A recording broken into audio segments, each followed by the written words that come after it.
quando eu comecei a fazer design, eu sempre tive essa questão de conseguir fazer um tipo de produto que não tivesse diretamente ligado à sua função primária, à sua matéria. E eu acho que essa que é a beleza do mercado que a gente se encontra, assim, que eu acho que a gente consegue propor novas formas de fazer, de morar, de interagir com as peças. Então eu acho que como eu costumo pensar, pelo menos o trabalho e o processo criativo é muito menos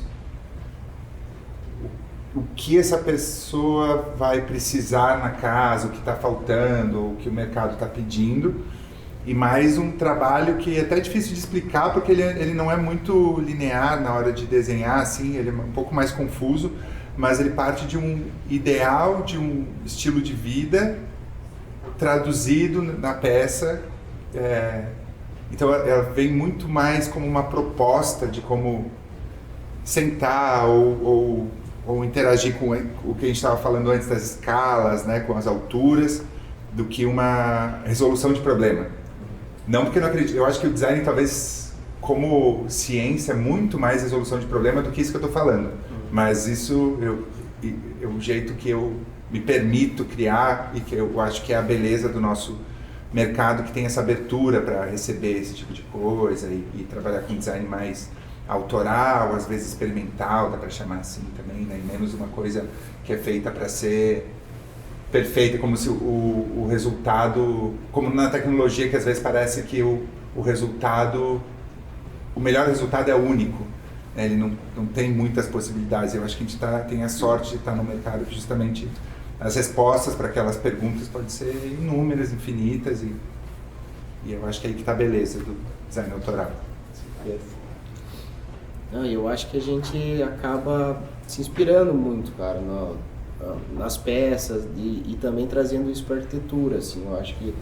Eu acho que ela pode vir a ser uma peça que vai conceituar muito um espaço que a gente for criar, né? E eu acho que nessa questão sensorial, eu posso dizer por mim, assim, pelo meu escritório, a gente pensa muito também em alguns outros sentidos, em aguçar outros sentidos, assim. Eu acho que além da visão, que a gente tenta fazer algo claro, belo e tudo mais, a gente tenta aguçar e tentar pensar também nos materiais que a gente for colocar e tudo mais, que ele aguçem os outros sentidos. Talvez o tato também, a gente se preocupa com materiais naturais que tenham um tato interessante, os cheiros, as coisas. Então eu acho que é bem bacana, assim. Eu acho que essa ideia do sensorial é para o bem-estar também, né? A gente está pensando além de só a visão, só o belo mesmo, mas também aguçar outros sentidos que eu acho que pode amplificar o nosso projeto de alguma forma ainda melhor, assim. E também, assim, eu acho que nós, com a nossa profissão, tanto de arquiteto, designers, a gente consegue proporcionar para o cliente, para quem vai usufruir do espaço ou do mobiliário, uma boa experiência, né? Como, claro, se não for bem pensado, não for bem escolhido os materiais, a gente pode também proporcionar uma coisa que não é adequada. Então eu acho que com essa questão, né, do sensorial, a gente pode muito ter essa sensibilidade de escolher os materiais corretos, escolher, né, uma paleta, escolher também, vamos lá, alturas diferentes. Então a gente vê que você tem diversos mobiliários que tem uma altura um pouco mais baixa. Eu adoro essa pegada um pouco mais baixa porque ela me remete muito a uma coisa mais japonesa, sentar no chão, que eu adoro. Na minha casa a gente sempre senta no chão.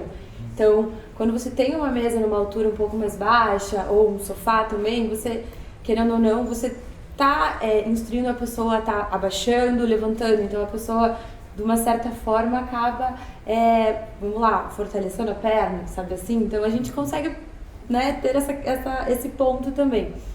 Então eu acho que vai muito do nosso papel ter essa sensibilidade de estar sempre se preocupando, né, com a experiência que a pessoa vai ter ao sentar no móvel, ao deitar no sofá ou ao usufruir o espaço da melhor maneira possível, né?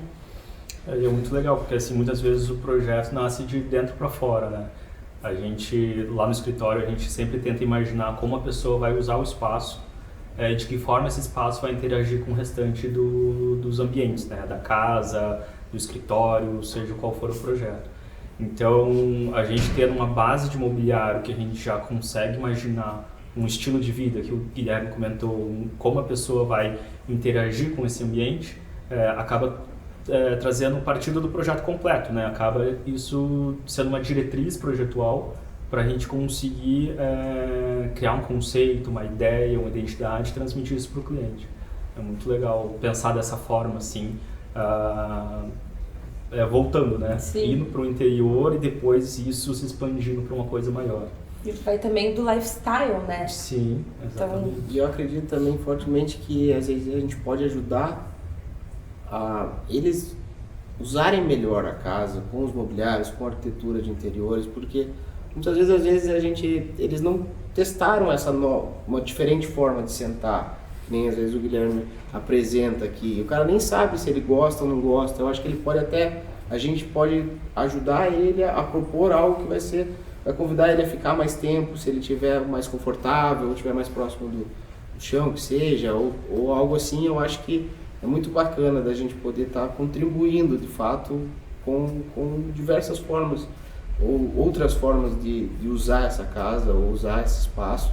Eu acho que é isso que é o grande lance do arquiteto, é criar espaços, do designer criar essas novas possibilidades. Eu acho que isso brinca bastante com as duas profissões. Eu acho que a gente está num momento da história interessante, assim, porque eu acho que a casa já foi, primeiro, necessidade básica, depois segurança, né? Então ela tinha que ser uma fortaleza para todas as intempéries de outros humanos ou da própria natureza que acontece lá fora. Já foi para muitas pessoas, ou em alguns determinados momentos da história, assim, já foi motivo, não que deixou de ser também, tem esse ponto, mas já foi muito sobre ostentar poder, dinheiro e por aí vai. E eu acho que a pandemia acelerou uma tendência que já estava acontecendo, mas que eu acho que é muito interessante porque tem a ver com o trabalho de todos nós, que acaba fortalecendo, que é ver a casa como, de fato, um refúgio e ser sobre bem-estar, ser sobre como viver melhor, como ter mais longevidade, por ser mais ativo ou poder se desconectar da velocidade do mundo lá fora, ter um tempo diferente dentro de casa. Então, acho que são todos os fatores que estão no nosso trabalho e num momento que permite isso, que eu acho que as pessoas estão buscando isso na casa, né? Menos patrimônio e mais poder ser essa plataforma do estilo de vida ou de qualidade de vida que ela quer. eu vejo que hoje em dia, pelo menos ali no escritório, muitos clientes, eles vêm com essa premissa de que querem a casa como um refúgio. Então todo mundo se preocupa muito, eles não querem mais simplesmente, só uma casa, não. E não é nenhuma casa para receber, é uma casa para eles. Então é como eles vão se sentir, se o sofá é um lugar onde eles vão se jogar e não um sofá para receber pessoas. Então eu acho que eles têm muito isso, e também eu acho que é um pouco disruptivo do que era antigamente, né? Que antigamente as pessoas prezavam muito por receber, por ter aquela coisa mais, vamos lá, um pouco mais clássica mesmo, né? E hoje em dia não tem mais isso, as pessoas estão realmente preocupadas com elas, como elas vão se sentir dentro de casa, do que com as outras pessoas vindo, né? Então... A gente sempre fala assim que a gente gosta de trabalhar com projetos mais despojados, assim, né? Que a pessoa realmente fica confortável, porque não tem por que ter hoje em dia uma sala formal, uma linguagem mais reta, mais dura, né? Eu acho que todo mundo busca isso mesmo, conforto, a pessoa se sentir bem, sentar, ficar relaxado. Eu acho que isso é o que a pandemia trouxe muito para a pessoa observar para dentro de casa mesmo e não ver a casa como um espaço para você chegar e dormir, né? Um espaço que você convive, né? Você tem interação no espaço. Então a casa acabou resgatando talvez um pouco do significado que ela tinha um pouco mais antigamente, né? E isso é muito legal, proporcionar isso para as pessoas, né? Eu ouvi uma palestra recentemente que justamente era sobre a história da sala de estar, como a sala de estar começou a existir para ser esse lugar, porque tinha as partes mais funcionais da casa, e a sala de estar surgiu para ser esse lugar justamente de receber, né, poder sentar para conversar, fumar charuto, beber alguma bebida específica, enfim. E como ela foi mudando com o passar do tempo, e uma das coisas que mais me chamou a atenção dessa conversa, assim, é que a pessoa falava que a sala de estar era como se fosse o limiar, o encontro entre a vida pública, que é o que a vida que a pessoa tem na rua, e a vida privada, que é o que a pessoa tem no quarto, que seria o mais puro de quem ela é mesmo, assim, né? De quem ela se permite ser 100% quem ela é no quarto, na rua muito menos, e ali seria justamente um encontro. E não sei, agora com uma leitura livre, né, daquilo que eu ouvi lá e com base no que a gente está falando também, é como se esse lugar, esse limiar tivesse um pouco mais borrado, ou como se o quarto invadisse um pouco mais a sala. Outra coisa que eu ouvi também que eu achei interessante é que os nossos pais foram uma das primeiras gerações a ter um quarto com a sua personalidade também. Então, antes o quarto era o quarto e tem que ser daquele jeito que os pais determinaram e ponto. E aí já os nossos pais, mais ou menos essa geração, começaram a ter o pôster da banda favorita ou do artista que gosta, e começou a ganhar uma personalidade que quando isso virou a casa deles, a casa inteira passou a ter personalidade, né? Eu não sei fazer uma leitura sociológica de por que isso aconteceu versus a vida digital que a gente está vivendo hoje, mas é como se fosse mais borrado os limites, a gente estivesse passando bem por essa transição, assim, né, do que é o receber, o que é o estar, o que é a vida pública, privada, e a gente tivesse a oportunidade de fazer parte dessa construção de alguma forma, né, por menor que seja a colaboração. E é muito legal que isso no projeto é bem delimitado mesmo, né? Tem a área íntima e a área social, que na verdade poderia ser tudo uma coisa só, né? Não precisaria ter necessariamente essa divisão de área íntima e área social. Você vai receber a pessoa, você não precisa necessariamente restringir a pessoa a um ambiente. A cozinha aconteceu muito isso, né? Dela se abrir muito para essa interação social, porque antes a cozinha era totalmente fechada, então hoje em dia todo mundo busca, por mais que a pessoa não cozinhe, ela quer ter essa interação, quer receber as pessoas, querem participar daquele momento. Exatamente, né? Então é muito legal mesmo ter essa observação, porque a gente vem sentindo como o morar ele evolui, né? Ele muda de conceitos, de ideias. E as pessoas mudam, né? A gente vai mudando os hábitos. Eu sempre falo dessa ideia da cozinha, né, cara? Que eu acho que foi um marco muito interessante ela poder ser aberta, porque eu acho que ela integra muito mais as pessoas da casa. Você vai estar muitas vezes a gente vê lá, né, que às vezes um tá assistindo TV, o outro tá cozinhando e tudo mais, e era muito desconexo tudo. Eu acho que tendo uma cozinha conectada com esse social, vamos dizer assim, eu acho que as pessoas elas se conectam muito mais. Então a gente conecta esses ambientes, mas também as pessoas que estão dentro. Então eu sou muito, se eu pudesse, assim, eu moraria numa casa que não tivesse nem paredes, assim, eu sou meio assim, mas eu acho muito interessante, que também essas pequenas coisas que eu vejo que talvez ideias de bem-estar. Eu acho que você estar com outras pessoas mais, estar conectado com mais pessoas também é uma ideia desse wellness que a gente vem tanto falando, que é esses movimentos que são talvez pequenos, mas que eu acho que podem melhorar o dia a dia, assim, né? Tanto tirando insolação, que a gente tem que se preocupar bastante também, ventilação e tudo mais, mas eu acho que a gente tem de fato essa possibilidade como arquiteto da gente criar essas conexões, eu acho que é bem interessante, é gostoso a gente poder trabalhar com algo assim, né? E vocês desenham peças também? Os três são designers? Também. Cara, eu falo que é hobby, né? Eu não me comparo muito. Não tem como, né? A gente está no nível assim, inicial. Fiquei curioso. Nível de esboço ainda. Eu acho que a gente está brincando um pouco com isso. Acho que eu comecei, né, dos três, eu acabei, assim, era um hobby mesmo, sempre fui apaixonado por design, assim, também, mesmo sendo arquiteto. Gosto muito, vou atrás de saber quem que é e tudo mais. Comecei a brincar na pandemia, eu com um amigo meu, ele é o engenheiro que toca normalmente minhas obras, e a gente tava lá juntos, nós, e brincando, desenhando, e aí eu desenhei uma peça e tudo mais, daí eu falei, cara, isso aqui pode dar legal. E aí, cara, daí foi na pandemia, eu criei 7 peças de design. E aí a gente lançou essa coleção, e aí, cara, foram assim, diversos protótipos. Então tem poltrona, tem cadeiras de área externa, tem banco, tem sofá e tudo mais. mas foi algo muito experimental, assim, né, cara? E aí a gente começou com um estúdio de design, que agora hoje eu sou só um dos... Antes eu era sócio, mas agora não mais. E aí a gente chamou o Ti, né, e o escritório dele para também desenhar junto, né? Então, eu acho que o Ti pode... Foi muito legal, porque assim, sempre foi uma vontade muito grande, assim, desde a faculdade, assim, eu tinha vários desenhos, assim, de mobiliário, mesmo não fazendo design, nada, mas na escola de arquitetura eu desenvolvia um pouco isso. Só que a gente nunca conseguiu parar para realmente desenvolver uma peça, né? A gente sempre ficava preocupado com o projeto, com obra, com tudo que envolve todos os processos. E daí chegou um momento que a Latino falou assim, desenvolve alguma coisa pra gente produzir, né? Então foi super legal criar ter essa possibilidade, né, da gente ficar livre. Então a gente não tinha briefing nenhum, era simplesmente poder projetar alguma coisa.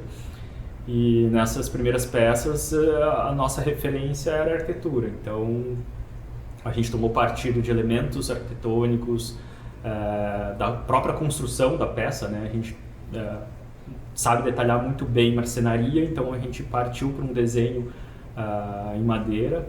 E foi super legal ter esse exercício, né, para a gente conseguir explorar um pouco mais dessa forma de desenho, né, de produzir e tudo mais.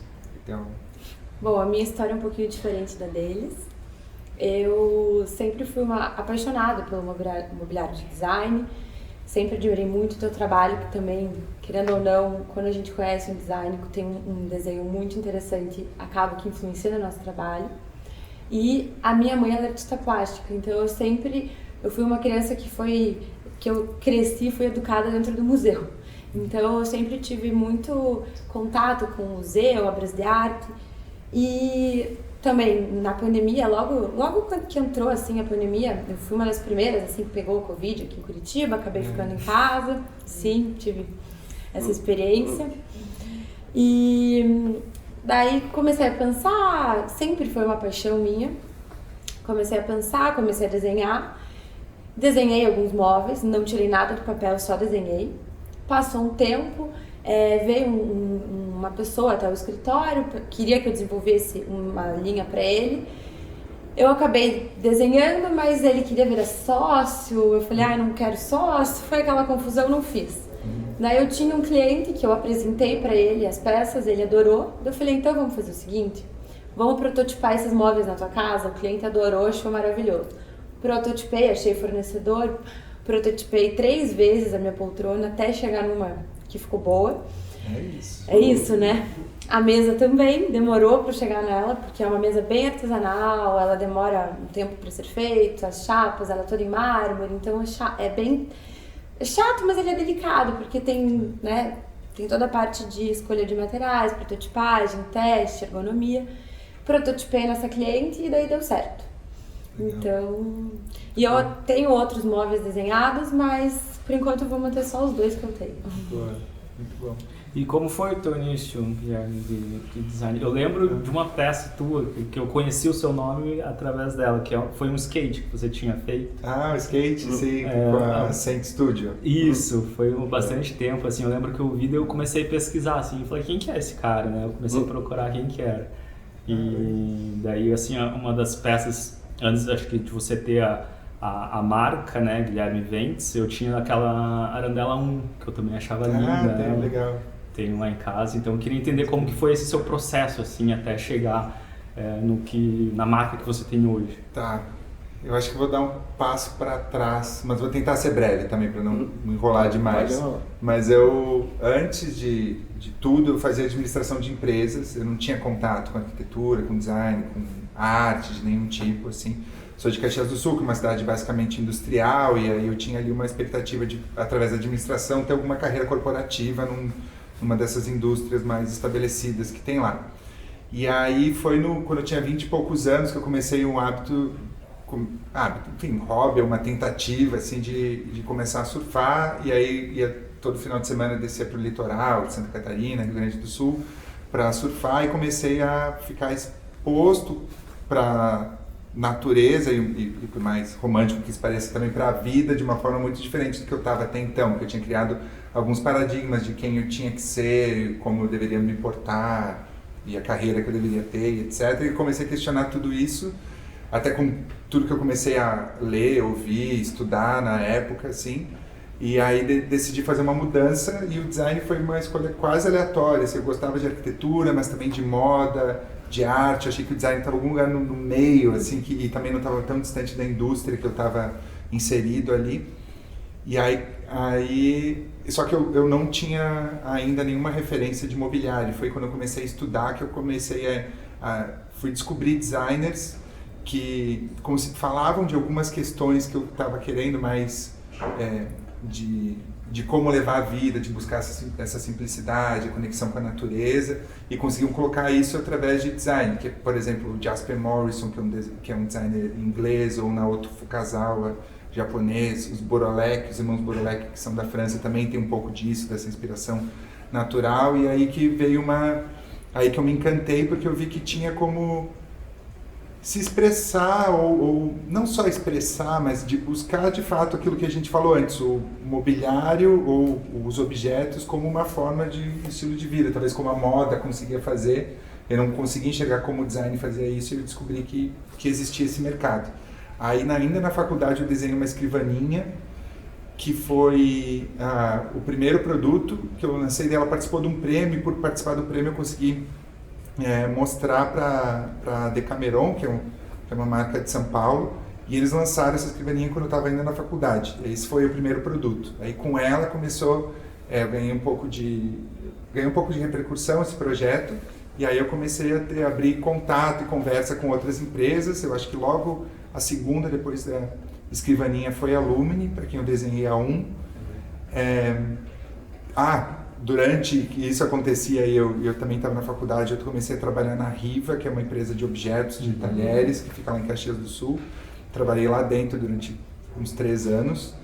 E aí foi tudo somado que as coisas foram acontecendo. E aí no meio disso, eu acho que por eu já ter de alguma forma essa conexão, ou ficar buscando essa conexão com o estilo de vida, e não só com o mobiliário, que eu acabei me conectando com o Cauê da Sente, fiz esse skate também, que era inspirado no skate dos anos 70, que eu gostava de toda essa estética, assim, do skate dos anos 70, que foi meio que o início desse skate que tinha a ver com surf, enfim, uma história longa, né, de cada projeto, mas foi nessa combinação de experimentando várias escalas de produto e várias tipologias, né, iluminação, acessórios, mobiliário. A experiência que eu tive nessas empresas, que depois quis juntar tudo e transformar numa marca, onde fosse uma plataforma que pudesse criar mais ainda, amarrar tudo para que as coisas se conversassem, fizesse parte dessa casa imaginária que a gente vai tentando criar, e também transbordar para isso não estar só no produto, mas nas campanhas que a gente faz, na embalagem, nas pessoas, na arquitetura da loja, e tentar ir aumentando isso. Ao ir desenvolvendo e cavocando mais esses conceitos que a gente acredita, também ampliando e tentando ser mais 360 possível. Assim. Muito legal. E é muito legal ver toda a coerência de todo o seu projeto, né? Desde o início até hoje. Obviamente ele tem uma evolução, né? Mas é muito legal ver que existe uma linha de pensamento em todas as peças. É muito, muito bonito isso. Bom ver isso. Tem um projeto que você fez que me impactou muito, que foi aquele apartamento decorado no Oronia, do Como. Sim. Eu fui lá visitar e aquele apartamento, assim, pra mim foi impactante. Porque a maneira que você compôs o teu mobiliário você trouxe também um pouco de paisagismo pra dentro. Então, a sensação que eu tive a hora que eu entrei lá dentro era um refúgio no meio de São Paulo. E um refúgio, assim... É claro, né? São Paulo é uma cidade muito grande, cosmopolita, tudo, mas a hora que você entrava naquele apartamento, parecia que você estava assim, sabe, respirando numa chácara, numa fazenda, porque você colocou bastante vegetação, daí o teu mobiliário, a escolha das cores do teu mobiliário, eu achei que foi assim, sensacional. Que bom ouvir isso, porque foi uma das primeiras, se não a primeira oportunidade que eu tive de desenhar o ambiente. Minha formação é desenho industrial, assim, é design puro, sempre olhei só para o objeto, mas tinha esse desejo de exatamente isso que tu falou, de conseguir causar essas sensações. Para poder contar a história do produto, precisava do ambiente. E ainda também não queria interferir, porque era um prédio do Kogan, que eu admirava. E eu falei, não estou aqui para fazer interiores tradicional ou tentar fazer arquitetura. Então, era muito... quase uma cenografia. Então, essa sensação que dava. Eu achei que você foi bem nesse design sensorial, desde do desenho que você colocou, a parte do paisagismo, ao layout dos móveis, a escolha dos móveis, tudo. Eu achei que, assim, foi um casamento perfeito com a arquitetura do Kogan, que é uma arquitetura muito imponente. E, então, nossa, me marcou, assim, a visita naquele projeto foi uma coisa... Obrigado. Eu adorei ter ido. Muito bom ouvir, porque no fim do dia é isso que a gente... Essas palavras que tu usou era bem o que a gente estava tentando causar, assim, então é muito bom saber que te sentiu assim. E o motivo de a gente ter a marca, porque eu me lembro que, agora lembrando do projeto, foi 2021, se eu não me engano. Acho que isso. A gente trabalhou com uma artista do Rio para criar a trilha sonora, que era específica para aquele espaço. Aí a gente lançou o nosso perfume de ambientes também, que foi criado, inspirado naquele espaço. Então, é muito bom de ouvir e é justamente o tipo de coisa que a gente se propõe a fazer e gosta de fazer, porque algumas coisas, como, sei lá, essa mesa que está aqui que a gente estava comentando, né, que ela é baixa, ela só faz sentido quando está num espaço e as pessoas estão utilizando, senão ela quase que não cumpre a sua função, porque a função dela é justamente ser baixa, né, e poder causar essas sensações. Eu vejo como um grande desafio a gente, né, sair do óbvio, tanto na parte de um produto quanto um projeto. Então, vamos lá, quebrar o que a gente está acostumado, o que os clientes chegam pra gente e falam, nós gostaríamos de um projeto, como você comentou, uma cozinha fechada. Quando começou, né, a introduzir a cozinha aberta, no começo era difícil, tinham clientes que eram um pouco, né, eles não aceitavam aquilo tão bem. Mas é claro, com o passar do tempo, hoje em dia a maioria dos clientes entende que a hora de cozinhar, a hora de você estar fazendo, né, a hora de cozinhar é um momento que você acaba juntando todo mundo, então é um momento de reunião. Então eles aceitam muito mais a parte de uma cozinha aberta hoje em dia. Então eu acho que quando a gente desenha, principalmente você, né, quando cria um produto muito disruptivo, o maior desafio é inserir ele no mercado e ter uma aceitação, porque as pessoas às vezes não estão acostumadas, vamos lá, com uma mesa tão baixa. Elas acham que a mesa tem que estar aqui, na altura delas, para você apoiar alguma coisa. Quando você lança uma mesa, por exemplo, essa que a gente colocou aqui, que ela é muito mais baixa, tem certos clientes que eles ainda têm uma dificuldade de entender essa mesa. Mas é claro, é o nosso papel mostrar para eles, introduzir isso para eles, e com o tempo eles vão entender que essa mesa faz sentido e ela é uma mesa, né, com um design diferente, com uma altura diferente, e que ela pode proporcionar certas experiências e emoções que um outro mobiliário padrão não vai mais despertar. Eu acho que tem que, para você lançar algo, acho que tem que estar muito amarrado, né, ao conceito que você quer trazer, a tudo que você quer mostrar, senão de fato fica um pouco aleatório. Eu acho que o Guilherme faz melhor que ninguém isso, de realmente parece que ele... Tô lendo alguma coisa aqui, mas eu acho que, cara, você consegue, cara, juntar muito bem ali tudo que você lança tem um porquê e tem um conceito, faz tudo muito sentido. Então eu acho que, cara, que você consegue vender, vamos dizer assim, a sua ideia mesmo com o que você está lançando. Então pode ser uma mesa no chão que você consegue justificar isso. E a gente consegue daí também colocar e justificar isso também. Então acho que parece que ela chama a gente para um ambiente ao redor que faça sentido isso também. Então eu acho que é nessa linha. Eu acho que é um desafio de fato a gente ser um pouco, vamos dizer, diferente do que já vem vindo e tudo mais. Mas eu acho que isso tudo vai bater nessa ideia de saber muito bem justificar e conceituar isso e fazer sentido tudo, né? Acho que nessa linha.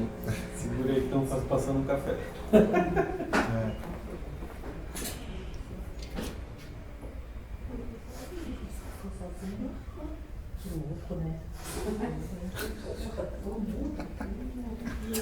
Esperando um pouquinho.